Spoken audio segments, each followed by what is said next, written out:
The fire and rescue service isn't just about going out and putting out fires anymore. It's about fire prevention. You do community fire safety within schools. There's quite a lot of laughs as well. If you can imagine, you're working with people, you know, quite a lot of time, 2 days and 2 nights, and you know, you do have quite a lot of laughs as well as obviously taking the serious part of the job. You know, I mean, when a call does come in, straight away, you know, you turn onto your professional head and you go out there and you obviously look at what the situation is, what the job is, and you do the best you can. But my job, I just move around the factory, so I get to talk to really work and talk to everyone. When I was in Tunnocks, I was fine because I didn't have kids, but they don't have a problem with families with kids, but other places I would say do, because like, I know other people, they felt that they never get certain jobs because they ask more about their children and how they were getting looked after rather than why they wanted to join a particular company. So I know other people had problems, but me personally, no. I think the thing that inspires me about being a woman, you know, trade union leader is that I work for women members in the main, and that there's not that many women actually get through to this level. So when you find yourself there, you know, you're keen to make sure that your sisters are with you, and always remember that, you know, you're there to work on behalf of the members. And I think it's great that there's more women becoming involved, you know, at senior levels. But you know, there's plenty opportunities for more women to come through. We need to fight for that. Being a working mother has also made me a better mother, because I think, you know, that by me being, you know, not just out earning, but out doing something I want to do, it rubs off. And I can see in my 16-year-old, she's coming through, and you know, soon coming into an age that she'll be going out to work, and she has confidence, and she has enthusiasm, and she has a challenging attitude, which, you know, hopefully she's got from me. So I went back to night school. So I used to get up in the morning, take the kids to school, then go to work, then come back, cook the tea. After having picked up the kids, then go out to night school and doing studying. Suddenly I found myself at Edinburgh University, and I did a joint degree in economics and politics, and I got a first class degree. So people said, and by this time I was in my late 30s, so I hadn't got my first degree till then. People said, well, stay on and do a PhD. So I ended up being Dr. Brown because I got a PhD. Stayed in the university, got promoted very fast. I was head of department where I'd been a student. That's very odd. Also being the first woman who was Professor of Politics in Scotland. I was then appointed as the Vice Principal at Edinburgh University, and again the first woman to hold that position. I learn new things every day, and that really inspires me. Another key element is in the Royal Society we've just appointed a number of young fellows to the Society, and these are the people in Scotland that are going to be the leaders of the future.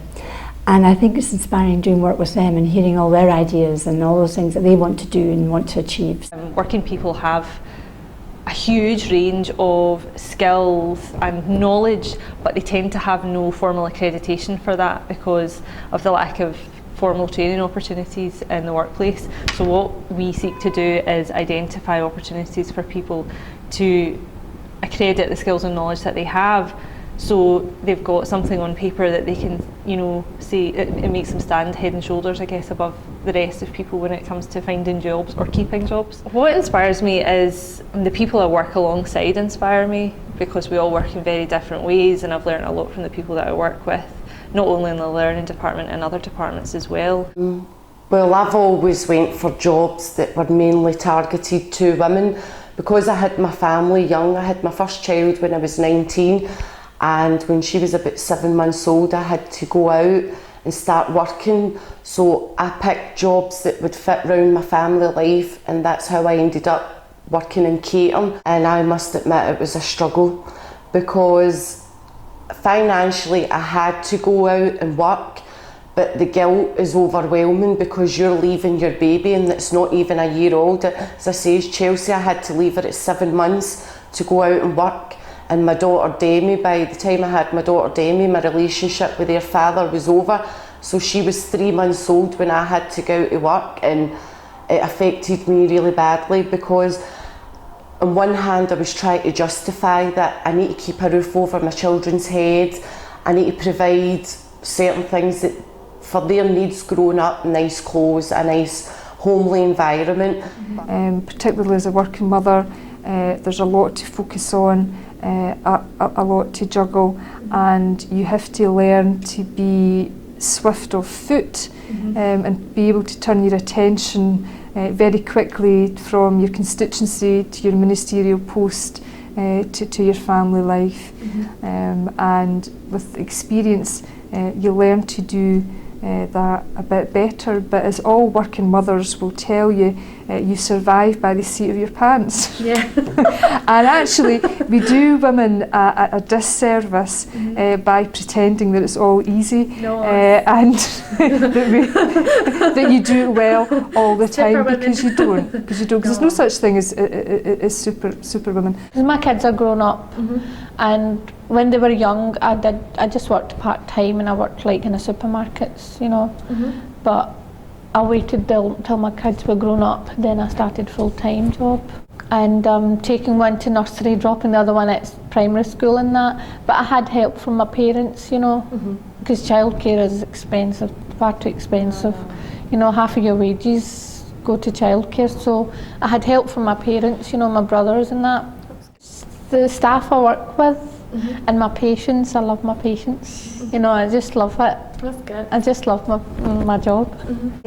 I think inspiring me to do this job is, you know, obviously seeing people develop, seeing the shop stewards develop, seeing women develop, seeing young people develop is, you know, so inspirational, but also helping people who don't have a voice, you know, who are suffering real difficulties in the workplace and having not the strength or the courage to speak up for themselves. That for me is fundamentally why I became a shop steward, and that's kind of why I want to do this job, you know, with all the difficulties and all the stress that it brings at times.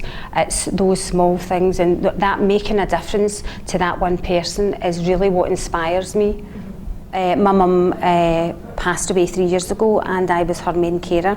I had been for a number of years. I was the last child to leave the house, so my mum suffered ill health for a number of years. And I was kind of the one that took her for shopping and did the housework and those types of tasks. So yes, I have been a carer.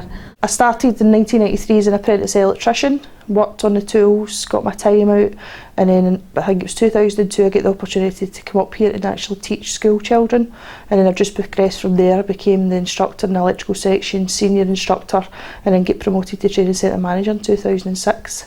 I would advise them that when they're at school, maybe picking subjects that's related to construction helps. It gives them a better understanding as well. Going to different careers fairs, there's a lot of things in Glasgow people could go and speak to somebody about.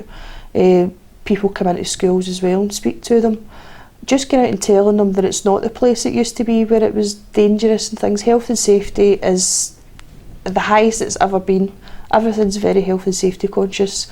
If you're driven in any job, you can progress. Working within my organisation as well, they're really accommodating. They want to develop their staff for the future. They've got a very much, like our director started off as an apprentice joiner, so we like that kind of atmosphere we've built where everybody that comes through the ranks started off as an apprentice. Yes, I've got two children, a daughter and a son, and I think it helps to influence you. I think it helps you to be calm and not I think maybe to be a bit more empathetic to other people. Yes, I get great reward from the job because I see childminders developing, enjoying the training. And what we really want to drive home this year is that childminders are a very valuable community asset, and sometimes they're not recognised as such. And with the new legislation coming in next year, the new Children and Young Persons Bill, I think it's important that people realise that childminders can play a real role. Sometimes you'll go in and a difference. Family are having quite a chaotic life, and you can go in and help and take the child back to your own home and look after it and care for it and give it opportunities and things. And then through time, when the family are able to work on their own issues and improve, it just makes such a difference to the family. And I think it's been amazing to work from home and do this job and be able to raise my family at the same time. And because the job's flexible, so you can kind of accommodate your own sort of sports family. Day, it can be a fun day out for the children that you're looking after. We all go to sports day and we see your own children, things like that. Summer holidays are wonderful, bouncy castle days and going to the park and things like that. You could never do that if you're working part-time or full-time. You couldn't spend that quality time so easily with your own children. Your children as well kind of become quite close to the ones that you're childminding for. If you've got them for any length of time, they kind of become like part of your family, don't they?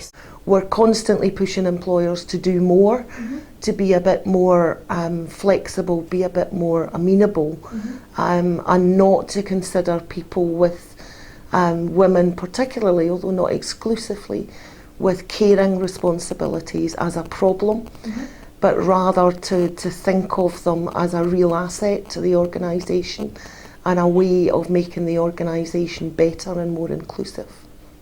What motivates me is being able to go home at night thinking that I've made a difference. That doesn't mean I go home every night knowing that I've made a difference, but helping people and making things easier for people at work is something that I care about very, very much. I take care of all the records created by the university, and most organisations have an archivist if they're big organisations, because they want to know where their records are, find their records. It helps them with audits and all the legal things that they have to do, but also it gives us a sense of history for the university. But it's not just that passion to be with the original document, it's the passion for the people that you meet. That organisations we work with are just incredible. The relationships that I make, I have great relationships within the university, but I have fantastic relationships with our externals and our depositors. I'm not visibly disabled, because there isn't a stick or a wheelchair in front of me, but I don't hide the fact I have multiple sclerosis, and it developed 5 years ago. So I'd been with the university 15 years, and out of the blue I now have this illness that's affected my walking. I have a weakness down my left hand side. And straight away the university were marvellous. I'm really excited and looking forward to the Women's Employment Summit. There's a lot to be positive about. We need to take a balanced approach. Young women are better educated than they've ever been. Young women are more than holding their own in terms of positive destinations. So there's lots of good things happening in Scotland. We've got a higher employment rate amongst women than anywhere in the UK, but nonetheless there are serious challenges that face us all, and the Women's Employment Summit will give us the opportunity to raise awareness, understand the issues more, but also lead to action.